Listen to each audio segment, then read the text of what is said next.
Welcome everyone to Kadic Impressions, where it's sort of a review, but sort of not.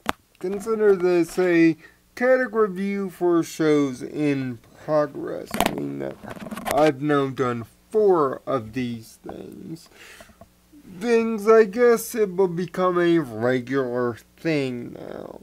As of the time of this recording, my latest impressions on Digimon Adventure Try second part should be up for you to watch, so if you're interested in that, check that out. But here today we're going to get into the mature stuff, so I preface this with a warning.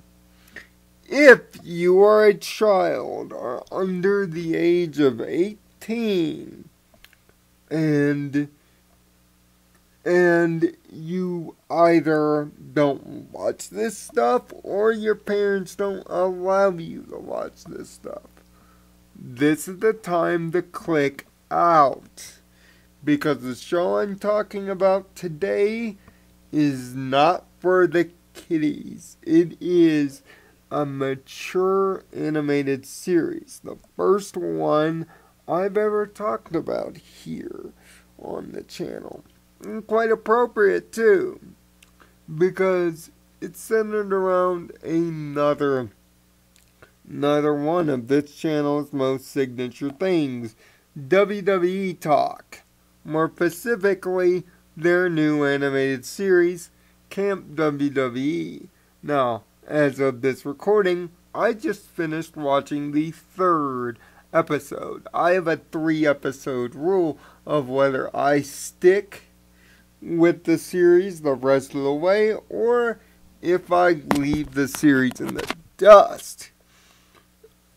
And this isn't the first time that I've dealt with shows about camp. You know, Hey Dude, the more noted but yet unnoted Camp Candy, among others, have tried the whole summer camp motif. Heck, even more popular shows like Camp Laszlo got away with it here. But Camp WWE is not what you think it is. If it's a wrestling camp with kids, then no, that's not what it's about. It's a legitimate summer camp with WWE superstars as kids. That's the hook. This show is being executive produced and made by WWE fan Seth Green. That's right, that's Seth Green. The creator of Robot Chicken, the voice of Joker in Mass Effect, and of course one of the big heavies from Family Guy. Him and his studio, now called Stupid Buddy, it used to be called Stupid Monkey, have decided to work alongside the WWE in production for this series. Now, this is a WWE Network exclusive, although you can cheat and find some of the episodes on YouTube, you illegal bastards. That is wrong. And in no way do I endorse that. Ever. Get yourself a WWE Network subscription card or pay the man. Believe me, it's worth the money, especially for a series like this. Although the concept might be stupidly simple, the execution of Camp WWE, at least to this point, has been fantastic. The animation is bright, colorful and big, with the superstars each standing out with their own respective personalities.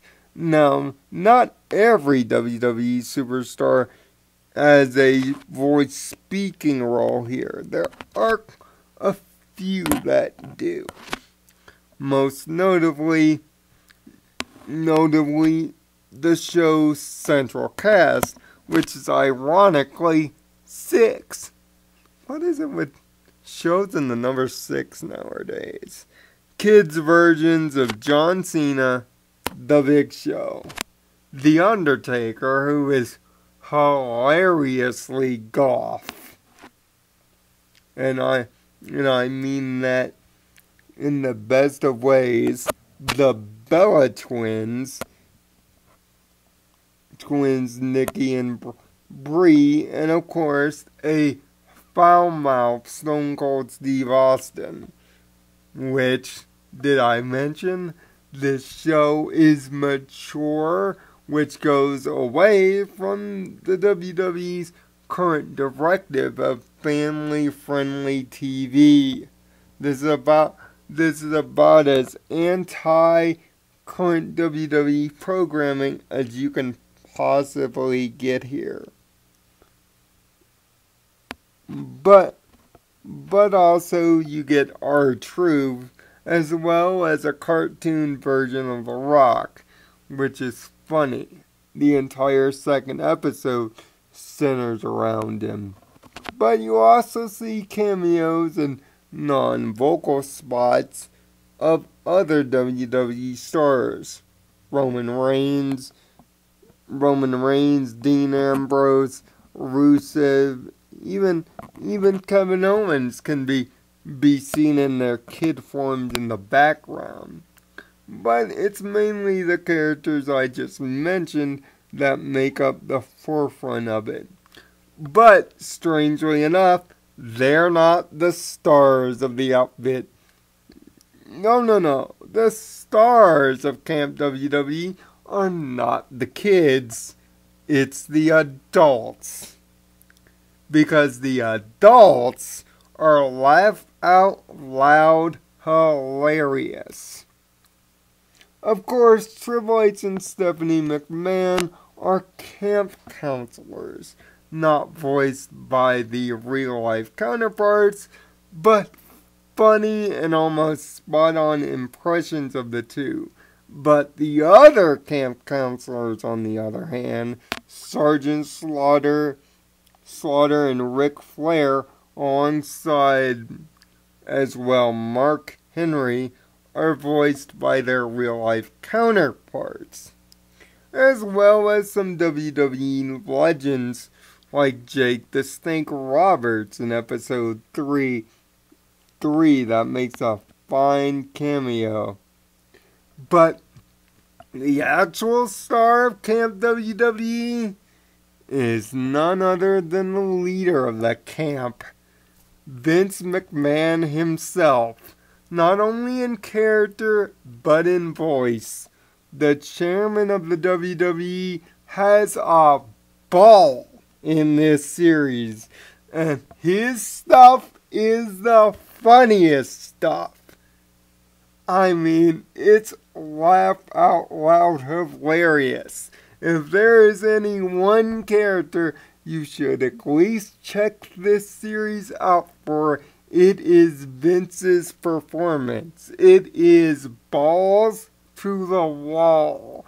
And you'll find yourself laughing at every reference. Hell, he even made a BronyCon reference in episode 3 so far. Way to shout us out there, Vince. Thumbs up. But also the hilarious and evil pratfalls that he tries to do to have fun with our main group of campers and to try to keep the camp open. There are funny references all over the place to other WWE moments and references, as well as use from the actual theme songs and key parts. In fact, every time that Vince shows up on screen in his office, you'll hear a snippet of No Chance in Hell, which is a nice little touch. Everything is done with love and appreciation to the actual wrestler characters themselves. but given that this is an adult show with the handcuffs off, it's done incredibly funny. And yes, some of the jokes are vulgar, over the top, and some might be offensive. But for those with a suspension of disbelief and an affinity for this kind of humor, since Family Guy, you'll find yourself laughing a lot at Camp WWE, especially if you're a wrestling fan. This is your favorite wrestlers' personalities turned up to 10 or 11. My best one of the actual wrestlers themselves are The Undertaker, but I also find John Cena's betrayal as the ultimate goody-good in character hilarious. He's naive, sometimes stupid, and too good-natured for his own good, but that's what makes it hilarious. Everything is played up to an extremely beautiful level, and trust me, I'll be tuning in every week to finish this series because it's most certainly the best original thing that the young WWE Network to this point has produced. I am a subscriber myself, and after watching 3 episodes of this, I'll be willing to pay $10 to watch some more. This might actually be the funniest show that Seth Green has ever produced. It's just a shame not everyone without money will get to see it. Until the season ends, where I'll tell you how I feel as the series continues, but for right now, I'll give Camp WWE a soft 8 out of 10.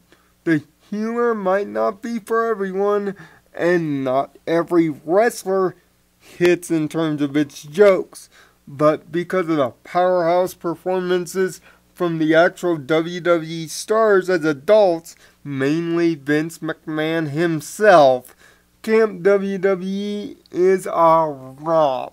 If you haven't checked it out on the network, do yourself a favor and do so.